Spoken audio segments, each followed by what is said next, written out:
Hello students, good morning. Third year के आप सभी ज्योग्राफी के स्टूडेंट्स का मैं डॉक्टर आलोक जैन श्री गोविंद गुरु राजकीय महाविद्यालय बांसवाड़ा के भूगोल विभाग से आपका स्वागत अभिनंदन करता हूं।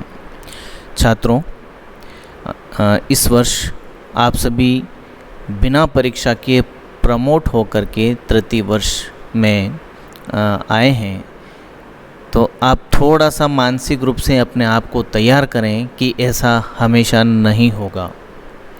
कोरोना महामारी की वजह से आपको प्रमोट किया गया है, लेकिन आपकी समय अनुकूल होने पर परीक्षाएं भी होंगी, इसीलिए आप अपनी पूर्व परीक्षा की भी तैयारी साथ साथ करते जाएं।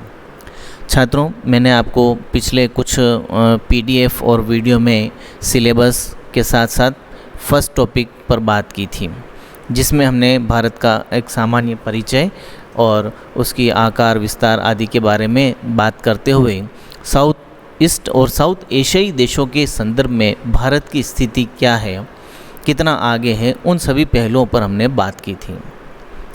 आज का जो हमारा टॉपिक है वो छात्रों आपके लिए नया नहीं है, क्योंकि मुझे लगता है कि आज जो हम टॉपिक डिस्कस करने जा रहे हैं वो आप छोटी क्लासेस में जब से ज्योग्राफी पढ़ना शुरू किया तब से ये आपके पढ़ने में आया है। और टॉपिक का नाम है भारत विविधताओं का देश है, और इतनी विविधताएं होते हुए भी यहाँ एकता विद्यमान है। तो यूनिटी विद इन डाइवर्सिटी, ये हमारा आज का टॉपिक है। हम इसी पर आज अपनी चर्चा जारी रखेंगे, बात करेंगे। भारत विविधताओं का देश है, ए लैंड ऑफ डाइवर्सिटीज़। क्यों ऐसा कहा गया है, सबसे पहली बात तो हमें ये समझनी है। तो विविधता का मतलब ही है कि पूरे भारत में सभी जगह एक समान दशाएं नहीं हैं। किसी भी रूप में देख लें तो हमें ऐसा लगता है कि यहाँ कई तरह की भिन्नताएं पाई जाती हैं, और इसका सबसे बड़ा कारण जो है वो है भारत की विशालता। इसकी विशालता आप क्षेत्रफल के साथ साथ जनसंख्या में भी बता सकते हैं। विश्व में क्षेत्रफल की दृष्टि से भारत 7वां स्थान रखता है, और जनसंख्या की दृष्टि से चीन के बाद सबसे बड़ा देश है। तो इतने बड़े देश में इतनी विभिन्नताएं होना स्वाभाविक है। इसी विशालता के कारण यहाँ पर भौतिक, सामाजिक, आर्थिक, राजनीतिक आदि कई तरह की विविधताएं पाई जाती हैं। हम इन्हीं विविधताओं पर बात करने जा रहे हैं कि मुख्य रूप से हम किन किन विविधताओं को दर्शा सकते हैं। साथ ही हम इस पर यह भी बात करेंगे कि इतनी विविधताएं भी भारत को किस तरह से एकता के सूत्र में पिरोए हुए हैं। तो भारत में जितनी भी भिन्नताएं हैं या विविधताएं होने, उन्हें हम कुछ बिंदुओं में बांटकर अध्ययन कर सकते हैं, जिसमें सबसे पहला बिंदु है संरचनात्मक विविधताएं। संरचनात्मक विविधताएं भूगर्भिक वैज्ञानिक काल से संबंधित हैं, अर्थात भारत के विभिन्न भागों में विभिन्न कालों में बनी चट्टानें पाई जाती हैं।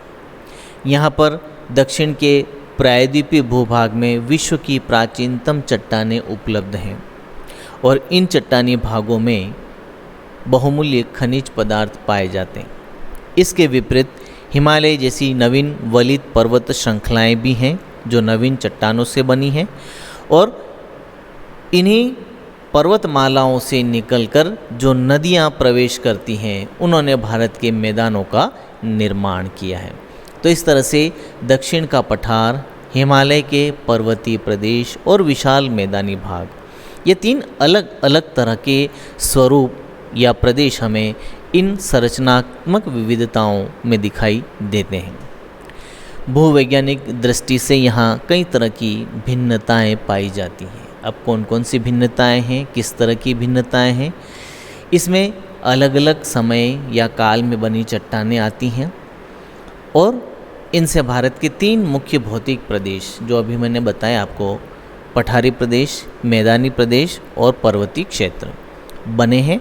और साथ ही संरचनात्मक दृष्टि से ये तीनों ही एक दूसरे से भिन्नता रखते हैं। भिन्नता रखने का मतलब ये नहीं हुआ कि ये बिल्कुल ही अलग हैं, इनका आपस में जुड़ाव भी है जो मैं आगे और समझाऊंगा आपको। प्राचीनतम जो पठारी भाग है ये सबसे प्राचीन भाग है, कठोर भाग है, खनिजों की दृष्टि से महत्वपूर्ण है, जहाँ पर कई प्रकार के खनिज पाए जाते हैं। जबकि हिमालय नवीन वलित पर्वतीय श्रृंखलाएं हैं और यहाँ से जो नदियाँ निकलकर मैदानों में प्रवेश करती हैं जैसे सिंधु, गंगा, ब्रह्मपुत्र, इन्होंने भारतीय उपमहाद्वीप में एक बहुत विशाल मैदान का निर्माण किया है जिसे हम उत्तर में विशाल का मैदान के नाम से जानते हैं। इन सभी प्रदेशों में सांस्कृतिक और आर्थिक रूप में कई विविधताएं दिखाई देती हैं, अर्थात एक प्रदेश की संस्कृति दूसरे प्रदेश से, एक प्रदेश की आर्थिक दशा, आर्थिक प्रक्रियाएं दूसरे प्रदेश से भिन्नता रखती हैं। भारत के उत्तरी भाग में अगर हम संरचनात्मक के बाद धरातलीय विविधताओं की बात करें तो भारत में कहीं उच्च पर्वतीय भाग हैं तो कहीं निम्न मैदानी प्रदेश हैं, कहीं पठारी प्रदेश हैं, कहीं उच्च नदी घाटियां हैं तो कहीं पर गर्त या खाइयाँ पाई जाती हैं। तो सभी जगह एक समान धरातल नहीं है। मैदानों के दक्षिण में प्राचीनतम कठोरी भाग या पठारी प्रदेश है जो खनिजों में संपन्न है, लेकिन मैदानी प्रदेश कृषि की दृष्टि से उपयोगी माना जाता है और इन्हीं मैदानों को उपजाऊ करने वाली नदियाँ हिमालय पर्वतीय प्रदेशों से आकर के मैदानों में प्रवेश करती हैं। भारत में जलवायु संबंधी अनेक विविधताएं दिखाई देती हैं। जलवायु के मुख्य तत्वों में तापमान और वर्षा दो महत्वपूर्ण तत्व होते हैं जो किसी भी स्थान की मौसमी दशाओं में परिवर्तन लाते हैं। भारत की जलवायु को सामान्य रूप में मानसूनी जलवायु कहा जाता है, लेकिन यहाँ के अलग अलग प्रदेशों में स्थानिक और सामयिक विविधताएं दिखाई देती हैं। एक स्थान से दूसरे स्थान और एक समय से या एक मौसम से या एक काल से दूसरे काल में इस मौसमी दशाओं में, जलवायु दशाओं में भिन्नताएं नज़र आती हैं। तापमान, वर्षा, ये जो महत्वपूर्ण जलवायु तत्व हैं जो मैंने आपको पहले भी बताए थे, इनमें अंतर की वजह से जलवायु दशाएं परिवर्तित होती हैं। भारत के अलग अलग भाग मौसमी दशाओं में, वर्षा में, तापमान में एक दूसरे से भिन्नता रखते हैं। जब हम बात करते हैं किसी क्षेत्र की धरातलीय विशेषताएं अलग हैं, किसी देश में मौसमी या जलवायु दशाओं में भिन्नताएं पाई जाती हैं, तो इन्हीं धरातलीय और जलवायु दशाओं के साथ साथ उस क्षेत्र में उत्पन्न होने वाली वनस्पति के रूप भी भिन्न भिन्न दिखाई देंगे, क्योंकि किसी क्षेत्र की वनस्पति पर वहाँ की जलवायु दशाओं का, वहाँ के धरातल का महत्वपूर्ण प्रभाव पड़ता है। जलवायु संबंधी विविधता के कारण ही भारत में अलग अलग प्रकार की, विभिन्न प्रकार की वनस्पतियाँ पाई जाती हैं। भारत के जो पूर्वी प्रदेश हैं जिसमें असम वगैरह आते हैं, वहाँ सदाबहार वनस्पतियाँ पाई जाती है। हमारा मेघालय क्योंकि बहुत अधिक वर्षा वाला प्रदेश है, और इसके विपरीत देखा जाए तो पश्चिम में राजस्थान का मरुस्थलीय प्रदेश है जहाँ पर कम वर्षा, अत्यधिक तापमान आदि दशाओं के कारण शुष्क कटीली वनस्पतियाँ, झाड़ियाँ, कांटेदार वृक्ष आदि पाए जाते हैं। तो ये वनस्पतिक भिन्नता हम किस वजह से देख रहे हैं? उन क्षेत्रों की जलवायु दशाओं के कारण। ऊंचाई, तापमान, वर्षा आदि ऐसे तत्व या कारक होते हैं जो अलग अलग क्षेत्रों की वनस्पति में विभिन्नता उत्पन्न करते हैं। तो इन्हीं तत्वों की भिन्नता की वजह से वनस्पति और उसके स्वरूप में विभिन्नता पाई जाती है। स्थानीय समय की विविधता। भारत एक विशाल देश है। अगर भारत को पूर्व से पश्चिम विस्तार देखा जाए, जो मैंने पहले दिन मैप में भी बताया था, और इसका अक्षांशीय देशांतर विस्तार देखा जाए तो लगभग 30 डिग्री होता है। और जब किसी प्रदेश का विस्तार इतना अधिक हो तो उसके समय में अंतर निश्चित रूप से आ जाता है। 1 डिग्री पर 4 मिनट का अंतर पड़ता है। हमारा जो पूर्वोत्तर प्रदेश है, जैसे अरुणाचल प्रदेश है, तो वहाँ जब सूर्योदय होता है उसके 2 घंटे बाद पश्चिम के सौराष्ट्र या गुजरात में सूर्योदय होता है, क्योंकि इन दोनों स्थानों में अंतर कितना हो गया, 30 डिग्री, और प्रति डिग्री देशांतर पर 4 मिनट का समय का अंतराल हो जाता है। तो जब अरुणाचल में सूर्योदय हो जाता है और सौराष्ट्र तक अगर हम पहुंचते हैं तो वहाँ से वहाँ तक 30 डिग्री का अंतराल, और 30 × 4 मिनट बराबर 120 मिनट, अर्थात पूरे 2 घंटे। तो इन दोनों भारत के ही 2 स्थानों के बीच सूर्योदय के समय में 2 घंटे का अंतर पाया जाता है। तो ये चीज़ें बताती हैं कि भारत कितना विशाल है, और इसी विशालता की वजह से कई तरह की विभिन्नताएं पाई जाती हैं। साथ ही जनसंख्यात्मक विविधताएं दिखाई देती हैं, जिसमें किसी क्षेत्र में अनुकूल जलवायु दशाएं, अनुकूल भौगोलिक दशाएं, उपजाऊपन आदि की वजह से सघन जनसंख्या पाई जाती है, जबकि जहां जलवायु दशाएं प्रतिकूल हैं, उपजाऊपन की कमी है या पानी का अभाव है, वहाँ विरल जनसंख्या पाई जाती है। मैं कुछ उदाहरण आपके सामने रखता हूँ। जैसे भारत का पूर्व की बात करें अरुणाचल प्रदेश, और पश्चिम में आप देखेंगे मरुस्थलीय प्रदेश है ना, रेगिस्तानी भाग, और इसके अलावा हमारा मैदानी प्रदेश या उत्तर में उच्च पहाड़ी प्रदेश। तो ये ऐसे क्षेत्र हैं जहाँ पर किसी स्थान पर तो बहुत अधिक वर्षा हो रही है, जैसे मेघालय में, तो पश्चिमी राजस्थान में बहुत कम वर्षा हो रही है। पठारी भाग उबड़ खाबड़ प्रदेश है, पर्वतीय प्रदेश बिल्कुल समतल मैदान नहीं है वहाँ पर, इसलिए किसी भी तरह का आर्थिक व्यवसाय या मानव बसाव करना आसान नहीं होता है। इसके बजाय जो हमारा मैदानी भाग है, समतल भाग है, उपजाऊ भूभाग है, पानी की पर्याप्त मात्रा उपलब्ध है, सिंचाई के साधन है, तो इस वजह से ऐसे स्थान जो अनुकूल वातावरण में हैं वहाँ पर जनसंख्या का बसाव अधिक हो जाता है, और जहाँ मानव बसाव हेतु अनुकूलताएं नहीं पाई जाती है वहाँ पर जनसंख्या विरल पाई जाती है। तो इन सभी आधारों पर हम कह सकते हैं कि भारत के सभी भूभाग या प्रदेश एक समान दशाएं नहीं रखते हैं। कोई भूभाग सघनतम बसा हुआ है तो कोई भूभाग विरलतम जनसंख्या वाला है।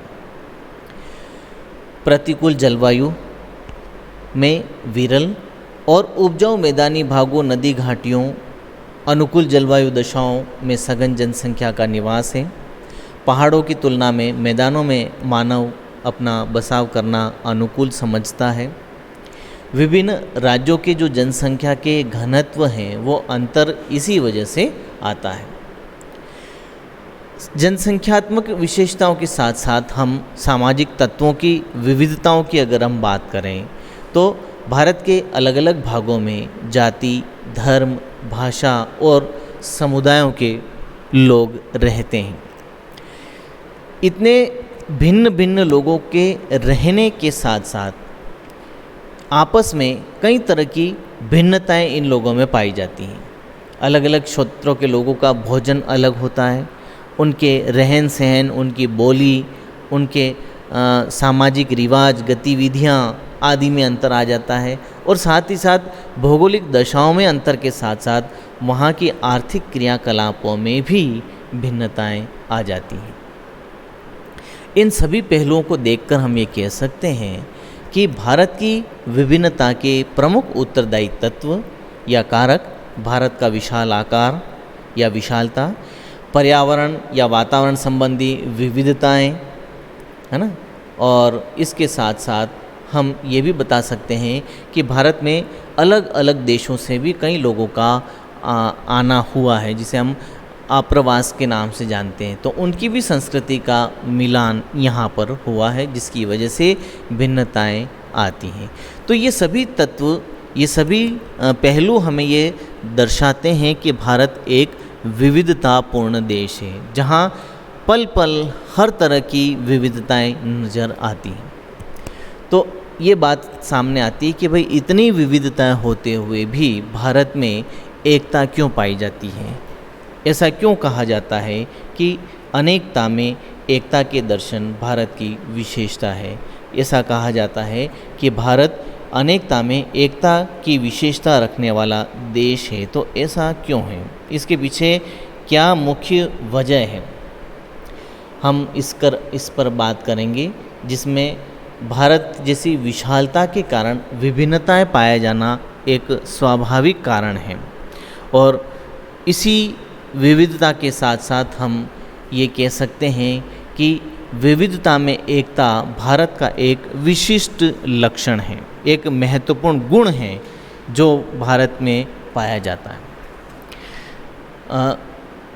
ये कहा है कई विद्वानों ने भी कि इतनी विविधताओं में भी एकता की झलक पाया जाना एक वास्तव में बहुत ही महत्वपूर्ण बात है। ये विभिन्नताएं भारत में एकता के विकास में भी महत्वपूर्ण सहयोग प्रदान करती हैं। ये विभिन्नताएं जैसे पर्वतीय, मैदानी, पठारी भाग वैसे तो संरचनात्मक दृष्टि से, धरातली दृष्टि से भिन्न है, लेकिन फिर भी एक दूसरे से संबंधित हैं, जुड़े हुए हैं। जलवायु दशाओं में भिन्नता होते हुए भी पूरे भारत की जलवायु को मानसूनी जलवायु कहा गया है, जो भारत की एकता का प्रतीक माना गया है। लगभग पूरे भारत में एक ही समय में मौसमी पवनें चला करती हैं, ऋतुओं में परिवर्तन होता है। पूरा देश राष्ट्रीय त्योहारों को एक साथ मिलकर बनाता है, वहाँ कोई भिन्नता नज़र नहीं आती है। भिन्न भिन्न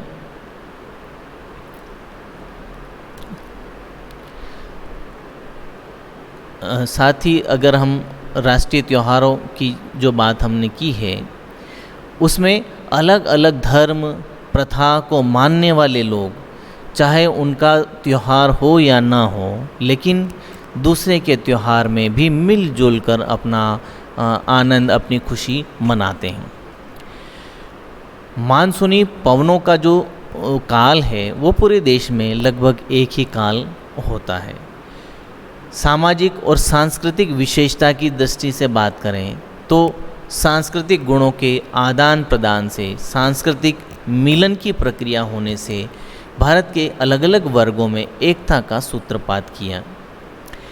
विभिन्न संतों, गुरुओं ने सांस्कृतिक उपदेशों में विभिन्न गुरुओं द्वारा दिए गए विचार एकता के संदेश प्रदान करते हैं।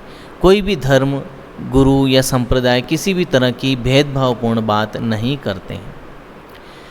अंतः प्रादेशिक आर्थिक संपर्क के अंतर्गत हम ये बता सकते हैं कि जैसे जैसे आधुनिक औद्योगिक विकास हुआ, परिवहन और संचार के साधनों का काफ़ी विस्तार हुआ, और परिवहन क्षेत्र में और संचार के साधनों में विस्तार और विकास होने से दूर दूर के प्रदेशों में भी संपर्क बना।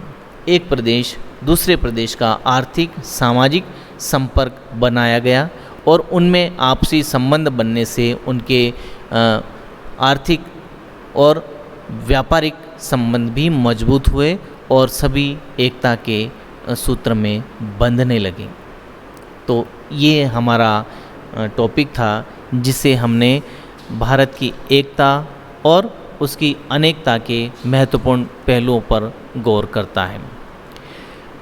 भारत की जो मूलभूत एकता है, एक छोटी सी लाइन में आपको अपनी तरफ से और आपको बताना चाहूँगा कि भारत की जो एकता है, अभी हमने जो महत्वपूर्ण पॉइंट्स पर बात की थी, उनके साथ साथ हम ये कह सकते हैं कि भारत की संस्कृति ही ऐसी है जिसके मूल में एकता निहित है। चाहे कितना भी परिवर्तन हो या हम आपसी मनमुटाव रखें, लेकिन जब भी हमें ज़रूरत हुई है, जब भी कोई ऐसा समय आया है, तो हमारी संस्कृति हमें एक होने पर मजबूर कर देती है और आपसी संकट का सामना मिलजुल कर हम करते हैं। और इसका सबसे लेटेस्ट उदाहरण हमें देखने को मिलता है अभी जो कोरोना संकट हमारे सामने उपस्थित हुआ है। यहाँ पर इतनी भयंकर महामारी फैली है, पूरा विश्व हिल गया, और भारत जैसे कि हम कहते हैं विभिन्नता का देश है, तो इतनी विभिन्नताओं के बावजूद हमने इस महामारी को मिल कर के सामना किया है। कोई जाति भेदभाव कुछ नहीं, सभी ने मिलकर एक दूसरे का सहयोग किया और आखिर हम इस संकट की घड़ी से बाहर निकलने में सक्षम हुए। तो यही ऐसी संस्कृति का मूल है, जिसकी वजह से हम एक बने हुए हैं। तो छात्रों, अब मैं इस टॉपिक को यहीं पर विराम देता हूँ। अगले टॉपिक में हम फिर मिलेंगे और हमारा जो अगला टॉपिक होगा वो होगा भारत की भूवैज्ञानिक संरचना। और इस भूवैज्ञानिक संरचना के अंतर्गत हम चट्टानी संरचनाओं पर बल देते हैं, और ये इसलिए पढ़ा जाता है ताकि इसके आधार पर हम भारत के अलग अलग जो भौतिक प्रदेश बने हैं उनका अध्ययन सुचारू रूप से कर सकें।